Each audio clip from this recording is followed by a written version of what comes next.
Hello everybody and welcome to a Golfit tutorial. So I was asked by someone if they could learn the basics about Golfit, and I just wanted to make a video to show how simple it is to get into the Golfit editor. And I really love this editor and love making maps, so I want to make sure other people are out there and putting out their maps and basically making this community a little bit better. It's super fun. So here I am just to explain the basics for you. So let's just get started. So if you hit tab, it'll bring up the menu. You need to be able to get in the menu to get all the different objects in the game. You can look through the tabs yourself, but the ones that you're going to be sitting in the most, lanes are the easiest things to create your maps with. Gameplay are all the funky stuff that you're going to be touching. Environment will be where you're getting all your little bit accessories, and those are generally the biggest ones. You can look through everything yourself, and I'll touch over it in a little bit, but we're just going to get right into how to make a map and place it. So we're going to start by putting down the most simple piece, which is the simple lane. When you select an item, you can move it around and it will adjust itself, to whatever it's hovering over, but we're just going to slap it on the ground. But before we do that, we're going to use the mouse wheel. And if you use the mouse wheel, you rotate. And this is a pretty easy way to just rotate something fairly easily before you put it down. But the more important thing is that if you hold shift and use the mouse wheel, it will scale the item. And you cannot scale an item in all three dimensions at the same time as easily as this after you put an item down. So this is pretty nice, just kind of remember it. So I'm going to scale it up a little, I'm going to rotate a little, and boom, that's where I want my piece to be. Nice, right? Well, people might get a little bit scared thinking, oh gosh, I got to put all these pieces together, nice and perfectly. But that's not how it is in Golfit. If you haven't pressed it already, make sure to hit the G button. Make sure you have these white boxes everywhere. And these white boxes are where you can snap other lane pieces. And it makes the Golfit editor extremely easy to use because you can just snap more pieces. Let's just snap another piece. If you would like to spawn your last item, you hit the middle mouse button. Boom, I have it. And then when you hover over your mouse in one of those areas, it snaps that piece, and it also scales it to the size that that lane is. Super duper useful for creating maps. So I'm just going to do that. Let's go this way, let's go this way, and I'm just using the middle mouse button. And then let's just go over here, and boom. That's my map. Now let's grab some other stuff, and this is where you could sometimes run into issues. Like this. Like, this isn't the orientation. So you can rotate it yourself, but sometimes it doesn't work that well. So whenever you have a item or you're looking at items, pressing Q or E will rotate it. So boom, I want it that way. Now I left click, and it's good. There is a slight issue though. Make sure that you don't hit Q or E while you're looking at objects without clicking them. You can run into a lot of problems where you just accidentally hit Q or E and you move objects on the map. Just get used to it. Don't freak out. If something moves, you most likely hit Q or E. So boom, there's an object. Now let's say I try adding, you want something over here. Well, there isn't a snappable thing. Well, first of all, you can cheat. You can just put this, take this. You can hit delete to delete an object when you have it selected, and then you can do this. So that's a good way to cheat. But let's say you don't want to cheat. You just want to put something over here. Well, there's a couple ways you can do that. Number one is, let's say I want to move something specifically behind this. If you have an item selected, you get these gizmos. Gizmos are the way to move, rotate, and scale an object. So Q is move, E is rotate, and R is scale. It's just easy. You can hit your fingers, across those areas very easily. So I'm going to use Q.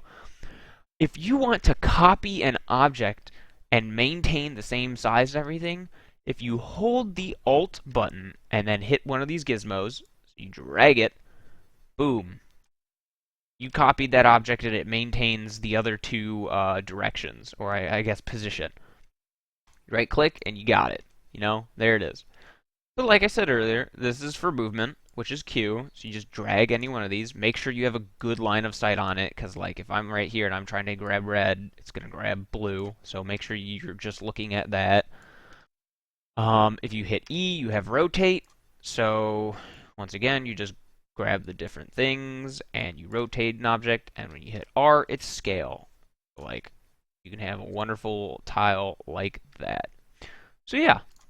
And it should be known, like I said earlier, that these will scale with the tiles. They will not, however, scale with environment objects. This is just a tile sort of thing.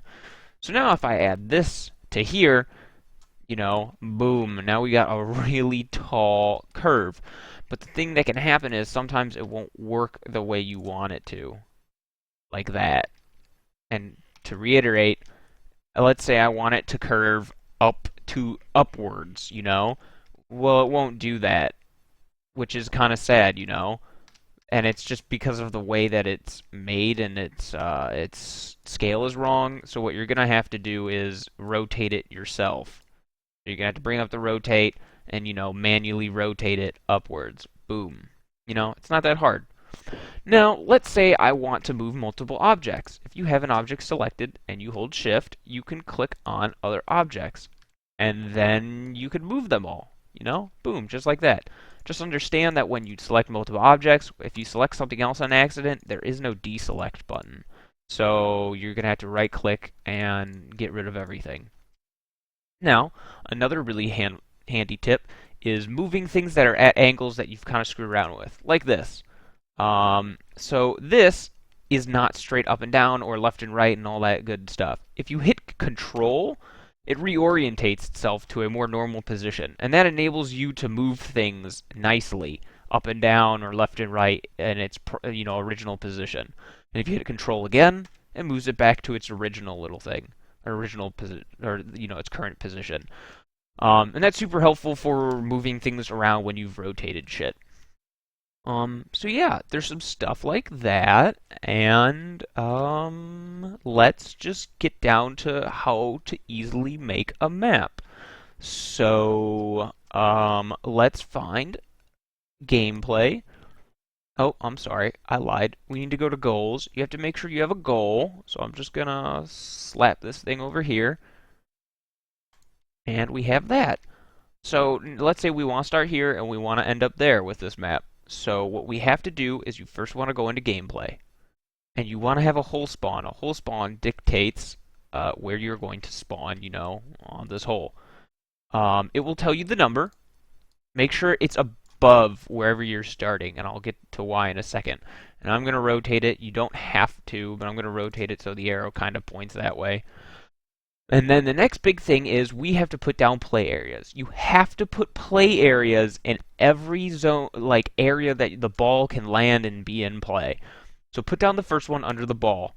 It snaps, luckily, to play tiles, or, these tiles. Otherwise, it just looks like this, and you just scale it, and you can make it, whatever area surface you want and throw it around and everything. If you're not using tiles. Completely okay.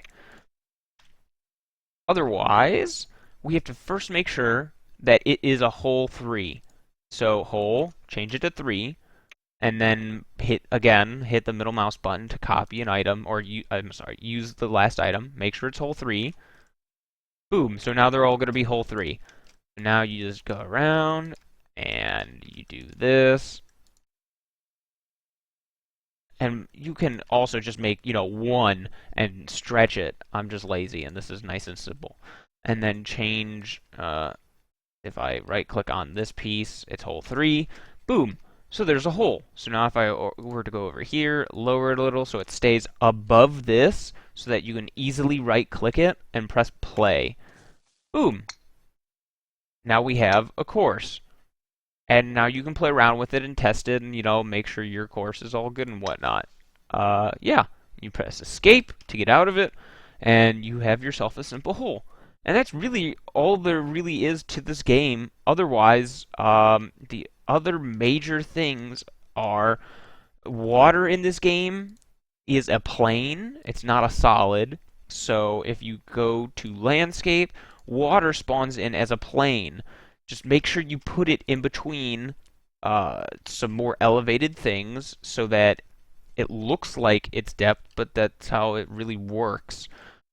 In gameplay, there are some funky stuff that people get confused by. You have the rotator and the mass transformer. The rotator, which is right here, you can right click on it. When it spawns in, you can click on the mesh, and that's really all you have to do to change what it looks like, and then you just, change how it rotates. So there it is. And this is a mass transformer, which works very similarly. You just choose a mesh that you want for it, and then you choose at the start and the end location. So if I want his end location now to also, rotate like that, it will now rotate and move because I said at start it's fine, and at the end it rotates and it moves to a location. So yeah, those are the two hard pieces. The teleporters really aren't that hard to use, and really most of the stuff in this editor is very, very easy to use, but if you have questions or you would like some in-depth ways how to make maps, just go ahead and leave a comment or something. I hope this enables people to make maps and not be fearful of everything in the Golfit editor. So yeah, uh, thanks for stopping by, and drop a comment if this helped you, and I hope to see some more maps on the Golfit community. See ya.